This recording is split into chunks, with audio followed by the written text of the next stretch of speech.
Joe Cimino's in the house. You want to see Joe Cimino in action, not on the football field, but on the stage. He will be the host of the game day celebration before the Fort Wayne Lures at Andrean game on Saturday from 3 to 5 in the parking lot. I know what you're thinking. No, you cannot drink in the parking lot of Andrean. There are ways around that, and a number of the Andrean faithful have figured that out, and they will be parked very much nearby. They will be able to hear Joe Cimino. Cimino, and can we do a test here? Hi, how are you? Good. How are you? Good enough. Good enough. I want to remind people, 3 to 5. We also have a number of games Friday night. You can watch the games now on the Times website. We have partnered with them on the NCC network. Here with us right now is our congressman from the 1st District of Northwest Indiana, Frank Mrvan. Thanks for coming in. Thank you for having me, Jed. Good morning to the region. Good morning to WJOB. It's great to be here. I'm coming off of 2 town forums, one in Portage, one in Highland yesterday, and we've been out in the community. We've been in front of people, and I'm just glad to be here today. You know, I'm glad you brought up Portage. People want us all of a sudden. They want JED TV Sports Network, so I'm going around. They've always wanted you. Well, it's a lot easier now. And so I was in Portage making a sales call, and I had a few minutes to drive around. Could they be building more stuff out there? They've got a lot of unbelievable building going on. So one of the small roles that we have is I work with the Army Corps of Engineers. Very quickly to the point, we do a lot of sewer projects that allow us to add to the capacity of their water. Now, that isn't sexy or sizzle, but I'm there with Mayor Bonta with those projects, and what that allows is economic development. And you're exactly right. It's a booming city. It's on the move. It's on the lakefront. They've got a lot of great things going for them. Before we get into some other issues, we need to address something very sad that happened yesterday. And it's just, I mean, we all kind of know, sitting in our place of worship, it's almost impossible to even talk about this, but 17 people shot, most of them children, and 2 kids killed. A person evidently just came up to the side and shot into the church. If you're listening to this on down the line, you'll remember it, but it happened on Wednesday, August 27th. What do you have to say about it? It's a horrific mass shooting in our country. My heart goes out, of course, to the families and prayers for strength and grace and for children. So the next level, very quickly, your life experiences. I often use this as something I talk about with permission. As a township trustee, Ollie Hubbard from Hammond lost her daughter. We communicated, and I had stayed with her through that whole process. And that story was a young girl. There was a shooting on the block, a gang shooting. Then the next day there was a memorial. She was sitting on a porch, and a retaliation. Gang members shot into a crowd during the memorial, and she gathered up 4 small children, pushed them into the house, and a 16-year-old girl who went to Hammond High, who beat cancer, who was her mother's pride and joy, lost her life. And that carries with me. That's why I've consistently been an advocate for gun safety and have a record to do that. But that's not about that today. Today is about the mourning of the loss of children and what we need to do to eliminate in our country mass shootings. Yes, we just talked about it. And it has to do with mental health. It has to do with making sure that, so for example, very quickly, about in 2022, we passed a piece of legislation. It came out right after the Supreme Court, literally Joe Biden was citing the piece of legislation. I'm for the Second Amendment. If you have a gun, you should be able to keep it. But what that law did, if you go back in time, if you remember Las Vegas, there was a shooter who got off injured 500 people in a 10-minute period of time. And the police didn't even have an opportunity to respond because of the amount of artillery or weaponry that was being fired upon them. And so there was a piece of legislation that the first time in 35 years for gun safety that we were able to pass. And it had to do with the mental side. If a judge declared someone was mentally in harm to others or to themselves, they weren't allowed a gun. If that bump stock that allowed someone to have open fire and bullets that injured and killed people, 500 in Las Vegas, that was illegal. And so weapons of mass destruction or weapons of war, I don't believe we should have. Now, this particular instance, what I want to say is there is mental health. There are ways, hopefully, in the future that we can come together in a bipartisan way that doesn't limit the Second Amendment, but make sure that we're safe in our places of worship, in our schools, and throughout the United States, our country, and here in Lake County and LaPorte County and Porter County. The Republican Party in the last 2 elections has spent tens of millions of dollars to stop you from being the congressman in this corner of the state of Indiana. I think there's 7 Republicans and 2 Democrats, you and Andre Carson. And J.D. Vance recently came into town and said, hey, you guys, we want you to redistrict. I think it was initially met with some resistance by downstate Republicans. It seems like it's warming very, very quickly. Mm-hmm. And it seems very pointed that President Trump and J.D. Vance want you out. Sure. So I think it's important for yourself and for me to explain that this is a mid-decade redistricting. So the Constitution in the Indiana and throughout the United States, every 10 years following a census, you redistrict. The state of Indiana redistricted. They went around the state and had forums. They had different maps. The state legislature, many of them who were there, approved these maps. And let's keep in mind, in the state of Indiana, you have 70 state representatives who are Republican, in the majority out of 100, 30 Democrat. In the Senate, you have 40 state senators who are Republican and 10 who are Republican. You have 10 that are Democrat. 10 that are Democrat. Yeah. You have 7 congressional seats and 2. So why are we in this position? First of all, I want to explain my view on redistricting. If you make an all-red state or an all-blue state, then what you're going to have is extremism. You're not going to have bipartisan work. I've worked, as I've talked about very often, Governor Holcomb, Governor Braun. I'm on appropriations. I'm an asset to the state of Indiana. And being one of 60 who determine where trillions of dollars are spent, I have an open door policy. We've worked on projects big and small, the train, the flex plan, downstate, for ag, for industry. I delivered on the American Rescue Plan that the state of Indiana, not one member of Congress voted for. Millions, tens of millions of dollars for Lake and Porter County and for our schools. The state of Indiana, for example, very clearly, I voted for the American Rescue Plan. The state of Indiana got billions of dollars. They turned that into ready money. They call it ready money. So Governor Holcomb, who I have a great deal of respect for, rebranded that, and it's ready money. Go and ask Heather at the Indiana Forum when she receives her Ready Grant and they celebrate industries, businesses, social services on the advantages and the economic development. So Governor Holcomb 1 year ago talked about in the State of the Union that it created billions of dollars of economic development. I-65, all those new cold storage that put people to work, and Randy Palmatier and the Indiana Trades, that was ready money that went into the infrastructure to allow to build that. In Gary, Indiana, Mayor Melton's, he's making Gary thrive again. But there is a project that is the YMCA, the Tolleson Project. $10 million is coming from the city. That's American Rescue Plan dollars. $10 million is coming from the private industry with Dean and Barbara White Foundation, which everyone is very grateful for. And then $10 million of that is coming from ready money.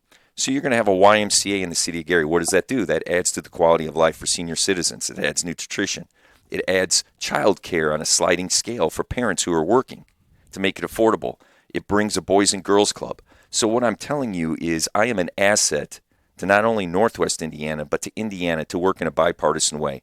And I can talk about example after example of example working with the senators and members of this delegation of getting things done. And if you take that away, they are not, the Republicans and the Democrats aren't going to be in the majority all the time. So if you create all blue states and all red states, does that mean when the administration changes or the pendulum swings that you're not going to get your fair share? It's nonsensical. And what else it's going to do wherever I go, people talk about reaching across the aisle. First, they say, how do you handle the craziness and the chaos? Secondly, they say, give me an example so I have hope of opportunities that you worked across the aisle. Tell me it's not as crazy as what I see on TV. And so redistricting, if you have an all-red state, you're going to, in an all blue state, you're going to create extremism. You're going to get extremists because they're going to know they're in a safe district. I have to, by the nature of my district, reach across the aisle and work in a bipartisan way in the state of Indiana. That all seems very logical, but I think you were driving in and I had 4 or 5 callers that were not logical at times and very passionate about anything Democrat. Then they just want to attack it. And it seems, looking at it from the cheap seats, that it's almost personal. And they are really coming. It's not personal. It's about power. Right. They come at me because it's about power. They're coming at you, and you could feel that. Right. Of course. Well, I mean, as you mentioned, time and time and time again, they have done their very best to win this district. And you've talked about the tens of millions of dollars of resources that pulled into it. So I do my very best to connect into it. So now let's go to the next level. You say it's personal. I just said it's power. I say it's economic. The big, beautiful bill, right? Cut Medicaid, cut Medicare. Let me work through that ecosystem. What I will tell you is Donald Trump can read a poll. And let's not say that it's only me. He called Texas. That's what started this wave. He called Texas to say, give me 5 more seats. So mid-decade, which is unheard of, right? Every 10 years you change the census. In Indiana, the Constitution says shall follow a census to redistrict. Now, so I say it's economical, and let me go through that. So with the cut of Medicare and Medicaid, because of the big, beautiful bill, let me explain what that did. It cut SNAP funding, which is nutrition, food for women and children. It cut Medicare and Medicaid. So what does that mean to the people who are listening and on the radio here? When you cut Medicare and Medicaid, one, you're going to have senior citizens who are at risk. Yesterday, small business owners who are on the HIP plan or CHIP or the Affordable Care Act, they backdoored that and they cut the Affordable Care Act where their rates are going to go up tremendously over the next couple of years, and they're going to have limit to access. Those are small business owners. Those are entrepreneurs who use the Affordable Care Act. But because it was by a different administration, this administration cut that funding. You cut Medicare and Medicaid, you're going to have, they're a federally qualified health center, North Shore, other ones, regional, they're all throughout the area. I met them in a forum. What you're going to have with the economy is there's people who have high deductible, employed people, $7,000, $8,000 that go to these places, these federally qualified health centers that serve people on a sliding scale. That's going to be eliminated because the Medicare and Medicaid patients who usually come in aren't going to come in because the pie is going to get smaller. Economically, you have Powers Health, you have Franciscan. They're the largest employers in Northwest Indiana. If they have less of a pie, they're going to start letting people go. You need to keep that in mind. And also, there's going to be less access. You're going to have more people in emergency rooms, and you're going to have less employees. So everyone's going to have less access to health care. And why did they do this? They did this to be able to create a tax cut for the most wealthy and also big corporations that go on forever. Those tax cuts go on forever. The two political hooks that I would have voted for if they were single is no tax on overtime and no tax on tips. You know what happens, Jim? In 2028, that gets eliminated. Those advantages get eliminated, the working class. So for the first time, you have a big piece of legislation, and we could talk about energy, that literally punishes the working class and the most vulnerable populations and rewards the wealthy. So economics, right? I'm still sticking to economics. Yesterday, 2 days ago, I went to the Herr farm, Jody Herr. This will be right up your alley. It's an old farm in Munster. Because I used to go smoke weed there? All right, but go ahead. What you do on your time, of course, okay, go ahead, is your interests. Yes, so the Herr farm. It was a Munster farm. They're in Lowell now. Jody, 4th generation. They told me, the Farm Bureau, which I am connected to, we talked about economics. Let me walk people through this. First of all, because of tariffs, a tariff war, his input costs, fertilizer, nitrogen, and insecticides have gone up by 40%. He grows watermelons, peppers, all kinds of different things. He sells to wholesalers who sell to Van Til's and to local areas. That 40% cost is passed along to places like Bill's Produce, who passes that along onto the retailer, who passes that tariff onto the consumer. Tariffs are a tax on people. That's not magical money coming in from other countries. Tariffs are on consumers. So, of course, I am for strategic tariffs for the steel industry. We've talked about that till I'm blue in the face. And we need to get to that. Section so you 232. need to sum this up. I am summing it up. Yeah. He's afraid of what he's running from the American voters and trying to create his own districts in blue and red states, the President of the United States. So it's economical. He's reading the data. He fired the guy that gave him a bad job, or a person who gave him a bad jobs report. What if you went to your advertisers and said, I didn't like the ratings that I got, so I fired that person. This is what I think it should be. Would that be honest business? It would not. Right. So that's what you have going on. He's trying to force the Fed to cut rates. The Fed independently has done that. Why is he doing that? Because the data's bad. Everywhere I go, Jim, businesses, large and small, talk about uncertainty, and they can't forecast because of the tariff war. This indiscriminate tariff war that's going on is causing pain and causing economic harm. You have energy costs going through the roof. My parents, business owners, everyone that I'm talking to. You have the perfect storm of economy. So they're trying to run from the American voters and create their own districts. Now, Indiana, as I said, they got an A for what they did. You're trying to say it's personal and the President Trump is coming after me. It may appear like that, but it's economics. And what I have done is fought very hard and have been on the winning ledger of all those attacks. No matter how much money they've thrown at me, I've stayed connected. I've been able to protect the unions, the steelworkers, the industries, and bring work and wealth.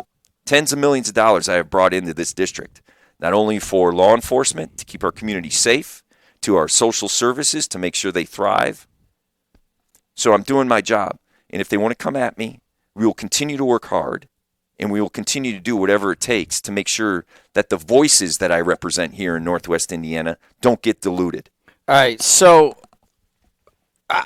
there's plenty to criticize right now, especially the tax cuts for the wealthy, and I would say cutting I'm pointing it out more than I'm pointing it out. out. But there are plenty of issues that are going on. But one of the main criticisms of your party, perhaps not you directly, is that you don't provide an alternative. I mean, what is the? I'm not running for president. I know, running for a member of Congress. But these are all true, and we talk about them on a regular basis here. And people are like, "Dude, my kid can't get Medicaid or whatever." There are major issues, or people can't get insured. People are getting 3 times their NIPSCO bills. All that's going on, but then people say, "All right, well, what's the alternative vision?" And I don't mean to say, you got to speak for the Democratic Party, but what is your alternative vision? Well, obviously, I want to be in a place. I'm my life experience, right? As a township trustee, I was able to manage assisting people to become self-sufficient, but making sure they're productive in society. That's my guiding light. And so I don't want to cut health care to people, access to health care. I don't want children who have disabilities like Jake in East Chicago. He goes to East Chicago Central. He is in the position to possibly lose his Medicaid waiver. And in Indiana, it's the perfect storm because there's lack of funds on the state level and the federal level. And so children who are waiting 4 to 7 years to get their Medicaid waiver, to be able to have special assistance, to be able to have the health care that they need, that's all at risk. So you're asking me, what is the alternative? Stand up for the working class. You want to make sure Social Security is solvent? Every senior citizen who's listening right now, who's on Social Security, when there was an article that came out yesterday that the Indiana state legislator, those who went to the White House, they talked about 3 things. Energy, which I'm sure is going to be about big oil and the lobbying of big oil that's been successful and cut the number of options we have in energy sources that I believe is what's helping rise the cost. They talked about education and they talked about Social Security from the White House. Let me tell you a factual piece of information. They're not talking about adding benefits to Social Security. They're either talking about privatizing it or limiting it. And you have to have that solvent, right? You have to have, in 2037, Social Security could be insolvent. So that means you received less. So what I want to do is make sure that those who reach the level of $178,000 pay their fair share, because after they reach that goal, they pay nothing in Social Security. Most people, I talk about creating work and wealth, even people who are wealthy don't like what's going on. And so you could do things like that. We have to reverse what's happened. So you ask me, well, what would you do? Well, in fact, I passed the Inflation Reductionary Act. I voted for it. You know what I did there? We cut insulin that was $700 or $800, sometimes for children, sometimes for adults. It's $35 now. Senior citizens who are on Medicare, they're capped at their drug costs at $2,000. That's law that I voted for. Do you see the stark difference in the economy and what I care about? I voted for an infrastructure bill that put people to work on 8094. I fought for a hydrogen hub that would have created 16,000 construction jobs and a new source of energy. And there are world markets for it. And the steel mills, the private market, created opportunities to be able to infuse hydrogen into their blast furnaces so we have cleaner steel. So we breathe cleaner air and cleaner water, and they're more globally competitive. Those are the things that you get. I'm not running for president, Jim. People could judge me within this district on what I'm doing, what I have done, what my record shows, and what I want to do in the future. I want to create jobs. I want to create stability in our economy so you as a business owner can forecast. So that small manufacturer in Valparaiso that ships things all around the world and has things coming in from all around the world can be able to forecast what their business is going to be like.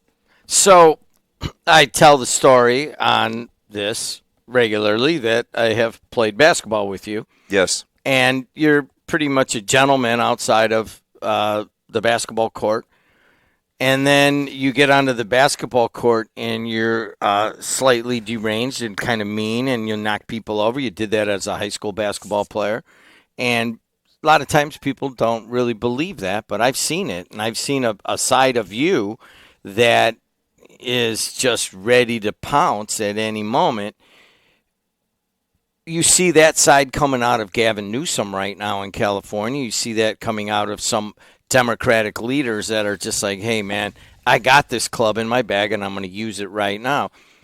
I have not seen you really use it that much in the political arena, but I know that club is in your bag. That skill, that meanness is there.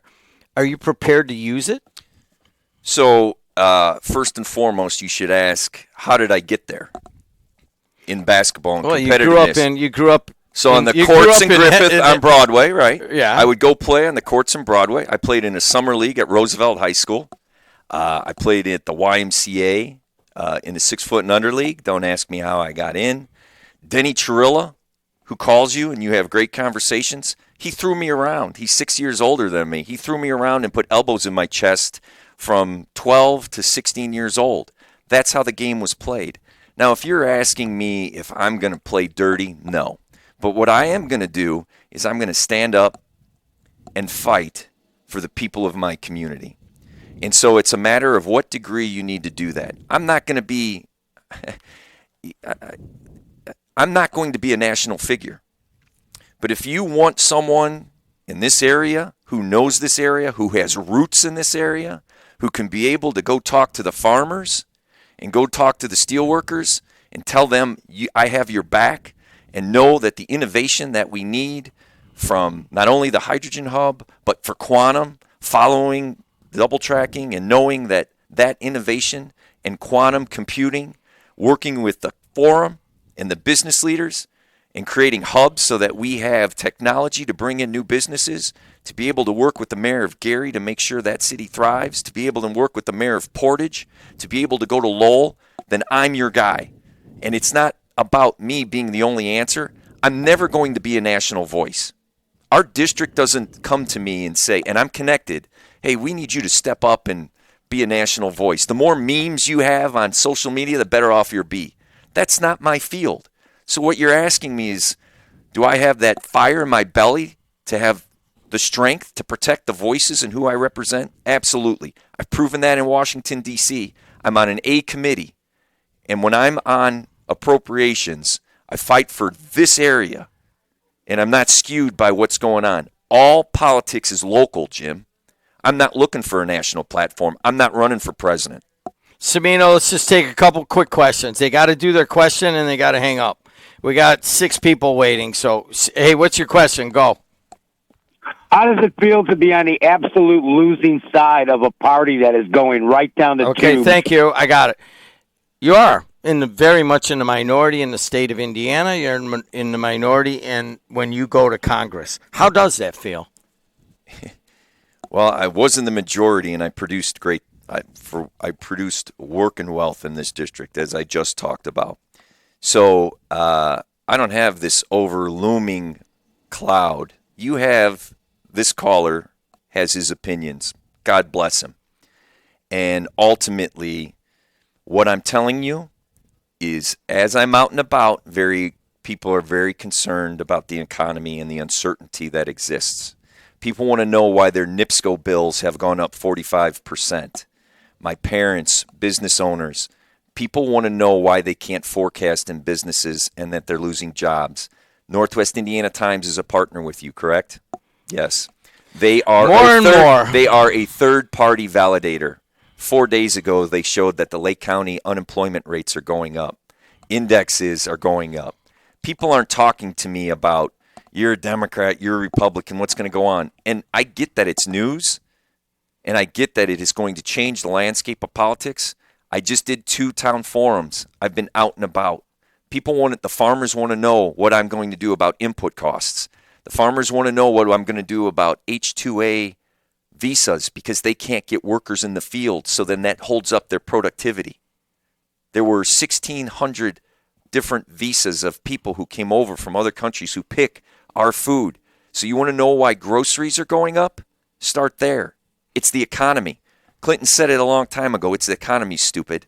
It's not about blue and red and the passion that this guy calls in on about trying to make me feel like, oh, you're doomed. No, I'm not. I'm challenged, as our whole country is, as most people who came to my forum are.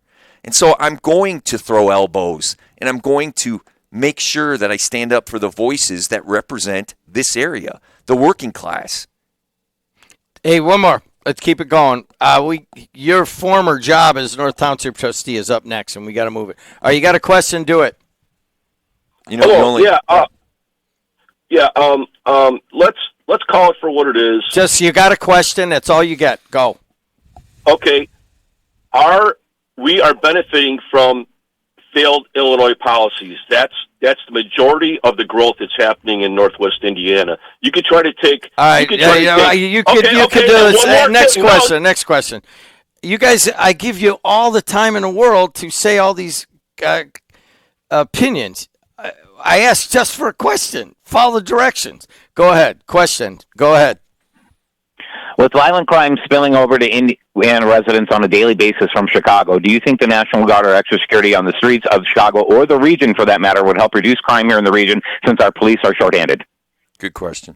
Excellent question, and thanks for following directions. So, consistently and concisely, as I've talked about, I brought in community-funded projects. 435 members of Congress fight and compete for those types of dollars. One of the things that I feel I've been successful on, we'll start with the town of Munster. We were able to bring them resources so that they can have new radios and computers in their cars. In the city of Gary, we were able to get them license plate readers and technology, and they have a crime center working with the administration. Those license plate readers are basically eyes where police can't be. They're an example of what happened in 8094, probably about 4 years ago. Immediately after a license plate reader was placed, there was a road rage shooting. Someone shot into a semi-truck. That vehicle was apprehended, and that suspect was apprehended 6 hours later. I have brought in Porter County resources. I have worked with East Chicago, Gary, Maryville, Munster, many public safety officials to bring in resources to make sure our communities are safe. His question was directly, what do you think about bringing in the National Guard? What I think and I believe in is states' rights. What I think and I believe in is if you can bring in federal resources to stop crime everywhere in the United States, come join me in bringing resources. That's what I'm doing. I want to live in a safe community. I want my children to be safe. I want the individual who called. And it's not that I'm talking about it. I've proven that I've done it. For 2025 funding, for 2026, I've got about $3 million to different law enforcement agencies for upgraded radio so they can communicate. So when they're in the schools and when they're in situations, they have proper technology that they can communicate so our whole communities are safer. Please talk to the chief of Maryville. We were able to upgrade their radio systems because they were failing when they were in schools. And so I'm putting my money where my mouth is and delivering for Northwest Indiana when it comes to public safety. One more. Go ahead. Quick question. Hey, you got a question. What is it? I got a comment. I certainly want to thank you. No, you got a question. You got a question. Go. He's already answered all my questions. Okay. All right. Thank you. Hey, guys, we're going to end it right there. We have the North Township Show of that follows this. It used to be Frank Mrvan Show. Now it's Adrian Santos. And final comment. Final comment, I think, is the theme. All politics are local. I have delivered. I've stood up for our voices. I have data or outcomes that show that. There are bigger battles to fight than politics and national politics around the country. And what I'm doing here in Northwest Indiana is I'm standing up for the working class. I'm standing up for those seniors that showed up yesterday that are afraid about their health care access. And I'm delivering resources. And I'm working with the farmers, the business community, unions, non-unions, and workers. And so this is about the economy. And I'm going to do everything that I possibly can. I'm on, as I talked about, on appropriations. It's a select committee. I'm on energy and water. It's my job to be able to find alternatives and solutions to the energy crisis that we have. We're always going to need new energies. And so I'm looking for the opportunity in Northwest Indiana and the state of Indiana to make sure we're driving down energy costs. And so here we are today. I think what I want people to know is that I am Frank Mrvan. I have been challenged in many competitive races, but I have been victorious because people believe that if we work together and you still work across the aisle and you give examples of bipartisanship, that people want people who will be in the middle of the road and find solutions, not Democrat or Republican solutions. And the callers who call in and say it's personal, it's not. The only thing personal about it is I won't look someone in the eye who's suffering because of conditions that they can't control or lost a job. I did that for 15 years like Adrian Santos does. And I will run through a wall. I will yell from every mountaintop and every valley to make sure those voices are heard.